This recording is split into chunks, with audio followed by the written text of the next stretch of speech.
Good morning. I feel a lot calmer today. Thought about things early this morning and looked at many of the comments made about the video with regard to Snowden. And what I'm feeling today is, and in line with some of the things that have been said in the comments, excuse me, it was a very good thing that took place. It's had quite a lot of views, that interview, or whatever you want to call it, debate between David Davis and this Snowden entity, because it exposes, and this is in line with what other people are saying, it exposes the brutishness, the ignorance, the lack of knowledge, the obtuseness, the unreliability of people like him. So it's good that he comes to the fore and he's exposed for what he is. I was thinking this morning of a line from Shakespeare. I think it's Twelfth Night. I think it's the character in Twelfth Night. Might be Malvolio. Can't remember offhand, but he says, daylight and champaign discovers no more. And by champagne, I always used, when I first read it, I thought it meant, the drink, but I think it actually means champagne, the French word for countryside, but also meaning open countryside. So daylight and open countryside discovers no more than what he's found a way to discover. In other words, when you've got daylight and open countryside, then you can see what's happening. You can see what's before you. And so I want to say daylight and champagne discovers no more than having someone like Snowden and, in another instance, Carol Malone reveal their poisonous minds, reveal their poisoned, withered hearts, or empty hearts, or non-hearts, soullessness, to as wide an audience as possible. And what I noticed, having a little scan through, again this morning, the comments to this Spectator video with David Davis, Sir David Davis and Snowden. I keep wanting to spit that word out, Snowden. Is that so many of the comments that could clearly see what Snowden is, his utter lack of good faith, no faith whatsoever, just wanting to bully his way through, because that's the energy he's running on. That's what is running through his veins, that desire to bully and just make this a matter of will. And he's allied to the most ignorant aspects and natures in our country, and that through the establishment. He's part of that, the deep establishment. I don't care where he sits politically or pretends to. He's a creature. He's a craven, cowardly creature of an establishment. This is all about the will to power, without any moral basis whatsoever. Simply the will to power. So going back to the comments, what we see is, what I saw, is that I saw so many, obviously I can't remember everyone that's ever commented on every video about Lucy Letby that has challenged the narrative and is supporting the obvious fact to me that she is completely innocent and always has been, always will be. There were so many comments by people I'd never seen comment on any other pro-innocence, for want of a better descriptor. Pro-innocence, no, it's good enough, isn't it? Pro-innocence videos. There were people that, in other words, it's woken a lot of people up, or they're there already and they're just waiting to come in, and they happen to listen to that Spectator channel. So it's really, really good. And maybe that's why Sir David Davis did that. So it was a good move. Let them expose themselves. I watched one of Mervyn's latest videos today called Blue Pillars, in which there's a clip of Carol Malone on Jeremy Vine. And these are sinkholes of absence of morality, these places, Jeremy Vine and Carol Malone. And And there's something so ignorant about them, and it's so obvious that they're so ignorant. And Mervyn was making some really good points, great points as always, and very unique approach, that someone like Carol Malone, she's not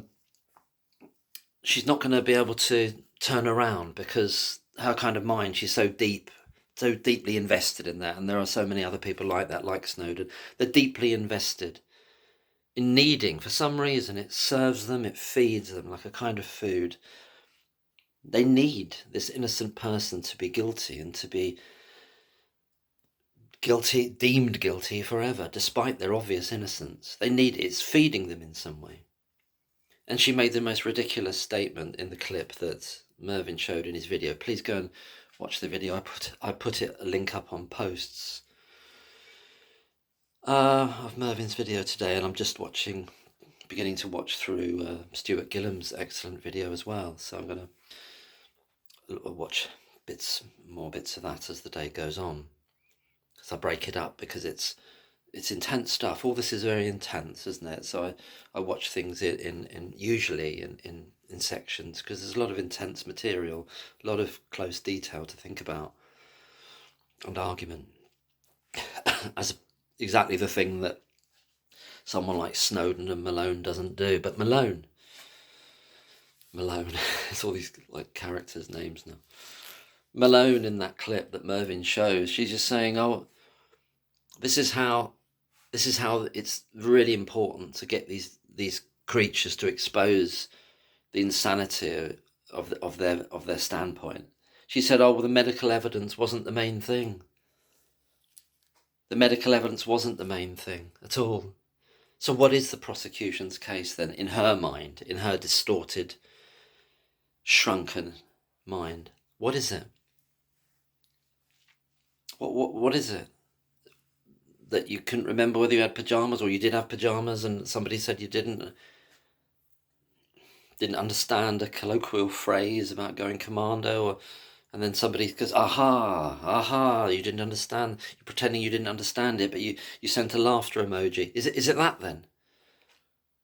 The prosecution case, it doesn't count. The statistics, it wasn't what it was based on, and now it's all the medical evidence isn't what it's based on. So what's left? Obviously, all the medical stuff that they brought to bear is all shit. It's all crap. It's all lies. All of it. Every atom of it. Not just a bit, not a lot, but all of it, obviously. But the way they get out of that now, post-Shu Lee conference, is to say, well, it wasn't based on that. And that's that disjunction of thinking. That's that kind of, I don't know what you call it. It's a type of moral insanity. I know that's a bit of a loaded phrase, because they used that against people in the past in a terrible way, and had women locked up in asylums for decades using that horrific term. But in the case of Malone and Snowden, there's a kind of, well, is it moral insanity? I always see it as something else that came in Mervyn's video. He quotes the phrase about don't put down to something deliberate or viciousness. I can't remember the exact term, what you can put down to stupidity. It's about, and he does a clip from Hummingbird, and once you see these series of officers, some of them very high ranking, and they come across palpably as unfathomably stupid people. You just know it, you feel it in the heart, you feel it like a vibration. It's like a vibration. They're stupid people.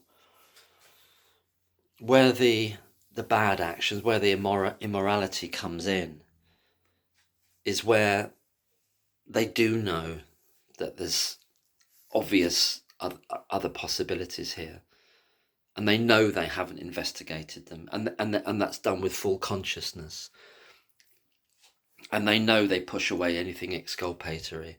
They know they're setting someone up. They know they're doing it, because their mind is on the prize, and the prize to them is getting it over the line at all costs.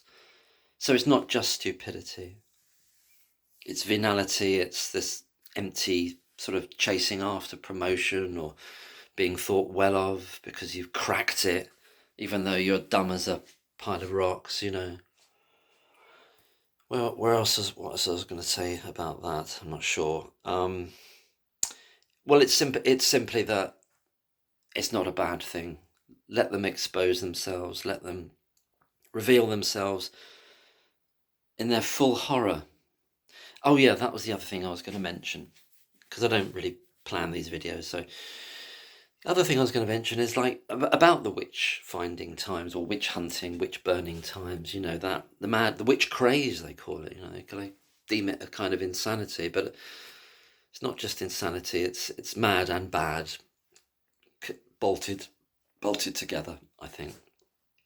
Why did it end? Why would it end? Well, you could wonder, maybe I've not read any studies or books on that. I'd like to. I'm sure they're out there with theories, theories about why it ended. And maybe it's multifactorial or factorial. I don't know how you pronounce that word. There are a multiplicity of reasons. Could one of them have been, and maybe the people have sort of studied this and I know we can't go back in time. We don't actually know, do we?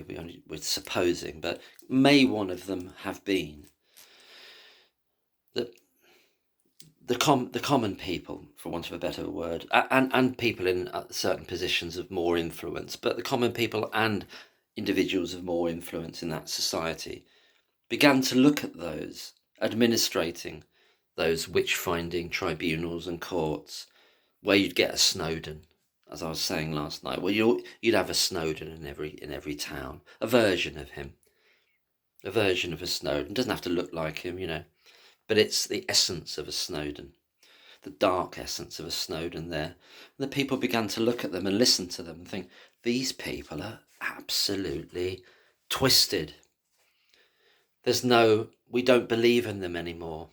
They're wrong. This is wrong. It's got to stop. And then incrementally, through a mixture of that upspringing of the people's awareness that this is absolutely wrong, the good people that can see this is hideous what's happening and unjust, and certain individuals with more influence, and then it's got to stop, and it does stop. There's got to be reasons why it stops, and perhaps one of the trajectory towards it stopping includes the most sinister elements of it being so fully exposed that people are horrified by them because they can see what they are. So having a Snowden right out front and centre, talking with David Davis, or sort of trying to browbeat David Davis, trying to reduce those world-class experts led by Shu Li, convened by Shu Li, into just a group of people, as he called them. And the absurdities of a Malone saying, oh, well, the case against her wasn't about the medical evidence. It's good. It's good for what we need to do. We need these nutters out front and centre, these vile bullies and thugs, and that's what they are, thugs and bullies. Thugs and bullies and brutes. Brutish people. Brutish personas. Brutish kind of archetypes, almost archetypes of brutishness. Archetypes of ignorance. That's what they represent. That's how I look at them. That's how I see them. And that's how they present themselves in the world. And then they get followings because people somehow gravitate to that as almost like they feel it's a source of power. That they see power in these people because they're so sure of themselves.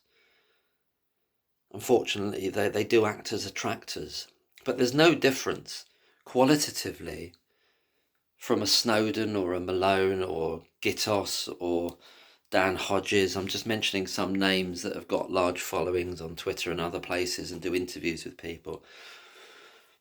Or that Wes Streeting creature, who's obviously in a powerful position, unfortunately, regrettably. There's no difference between them in terms of what they are in essence. Then you'll see the name keep coming up on videos. Someone called Gunnar Happy Stick, a troll called Gunnar Happy Stick, or somebody what's his name, like Rockbreaker. There's a picture of this guy with a pith helmet and a red uniform. It keeps coming up on all the videos as an out and out troll, or a Deb Roberts on Twitter. All those people, there's no difference in them.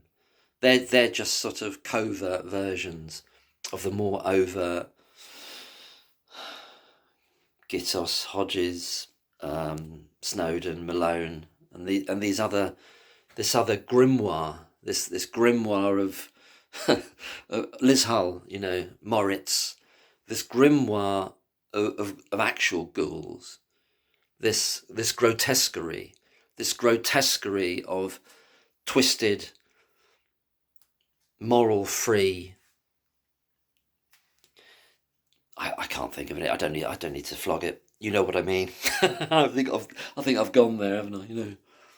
But I feel a lot calmer, and knowing that there are many hundreds. There are a few that are saying, yeah, Snowden's right on, as there are still people on the crime scene to courtroom saying, oh well, John will explain all this for us when he comes back, because he seems to be absent. John on crime scene to courtroom, and some of his die-hard fans, you can tell by there's a little icon which obviously shows that they're a member of the channel, so they've invested. It's about investment, isn't it? They've invested in him, and they're saying, well, John's going to tell us soon. In so many words, John's going to come back and tell us and explain all this. He'll debunk it all. He'll debunk Shuley, John will.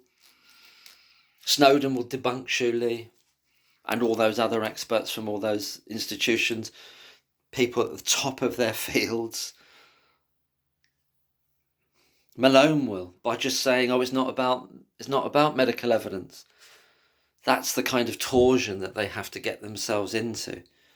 These rancid, brutish creatures, they have to get themselves into that torsion, and it should be seen and demonstrated and advertised as much as possible. So my initial reaction is, why did David Davis even talk to this gimp, this oaf? Bring it on. Let's have more of it. Let's see how rotten they are. Daylight and champagne discovers no more. And there we have it. So, a bit more upbeat. And because we know where this is all going. We know it. In our hearts, I believe, we know that, and like Operation Merlin Falcon responded to the video, I said, well, what else needs to be done? Surely if that's not enough, what else can be done? And I got a few messages back from comments saying, we can't let this go, but they want to rest and pull the narrative back. And of course they do, because the establishment does. The dark heart of this soulless establishment in our country wants to pull that narrative back. I don't think it can do it. I don't think it will be able to do it. It knows it's lost. It knows it can't do it by sheer will alone without exposing itself to be what it is. And usually it wants to act covertly. But when it's pulled out into the daylight and the champagne, into the clear country and the daylight, then it withers. And that other saying, sunlight's the best disinfectant. Then it gets its infection, the bacillus of it, that had been covert, is pushed out into the open, and the sunlight hits it and shrivels it up, like in one of those Hammer House of Horror Dracula films, when Christopher Lee swings on the curtain, but then the daylight comes in and he just like shrivels up to dust and turns to dust from many hundreds of years ago, when where he'd come from, in a sense, because the sunlight destroys him. And the sunlight destroys the beautiful sunlight, destroys a Malone, destroys a Snowden. It melts So I had to go there. It melts a Snowdon, just melts it into this kind of tepid, sour water that just soaks into the earth and is never heard from again. And on that nice positive note, I'll end it and wish you a very good weekend. All the best. Bye-bye.